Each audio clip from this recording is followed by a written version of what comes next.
Excuse me. ఏమండి sir, sir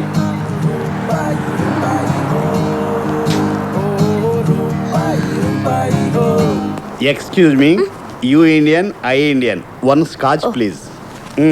no cash, only scotch. డబ్బు నా దగ్గర చాలా ఉంది మేడం. డబ్బుంటే కొనుక్కోవచ్చు కదా. మందే ఓ జబ్బు. జబ్బుని ఎవరైనా డబ్బుతో కొనుక్కుంటారా? మళ్ళీ ఫిలాసఫీ ఒకటి. నేను ఇవ్వను, వెళ్ళ. మీరు ఇస్తారు. నాతో మీకు చాలా అవసరం ఉంది మేడం. చిచి, నీతో నాకేంటి అవసరం? అలా తీసి పారేయకండి మేడం. తాగి పడేసిన ఖాళీ బాటిల్ కూడా దేనికో దానికి ఉపయోగపడుతుంది. ఇప్పుడు మీరు ఓ వ్యక్తి వెనకాల పడుతున్నారు. అతను మీకు ఎలా పడతాడో మీకు తెలీదు, నాకు తెలుసు. ప్లీజ్ ప్లీజ్, ఏం చేస్తే పడతాడో చెప్పవా? బేడా తీస్తే గానీ ఈ తాగుబోతుడి బ్రెయిన్ ఓపెన్ అవ్వదు. ఎక్కువ ఆలోచించవద్దు, పద.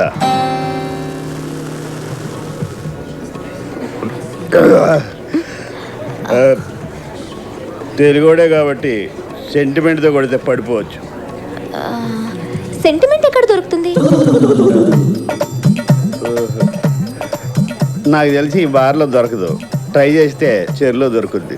ఏంటి? అవును, నువ్వు చెరులో దూకాలి. నిన్ను రక్షించడానికి అతను దూకేస్తాడు.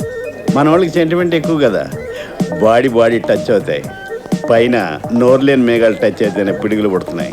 కింద నోరున్న మనుషులు టచ్ అయితే ఏదో ప్రోడక్ట్ పుట్టాలి కదా. అంటే అతను టెంప్ట్ అయితే పిల్లలు పుడతారు. సెంటిమెంట్ ఫీల్ అయితే ప్రేమ పుడుతుంది. తీరా నేను దూకాక అతను కాపాడకపోతే? జనాభా లెక్కల్లోంచి నీ పేరు తీసేయచ్చు, నా సిద్ధాంతాల్లోంచి సలహా తీసేస్తాను. అన్నింటికీ గ్యారంటీ కార్డులు ఉండవు మేడం. మనం కొంచెం రిస్క్ చేయాలి. హలో, ఈ అమ్మాయి ఎక్కడ చూసారా? No, I don't know. Hello mister. Telugu అమ్మాయి ఫోటో చూపించి మలేషియా వాడిని తెలుగులో అడిగితే వాడు ఏం చెప్తాడు? నేను చెప్పనా? నీకు తెలుసా? చెప్తాను కానీ స్వరాలు పలకాలంటే నా ఒంట్లో నరాలు కదలాలి.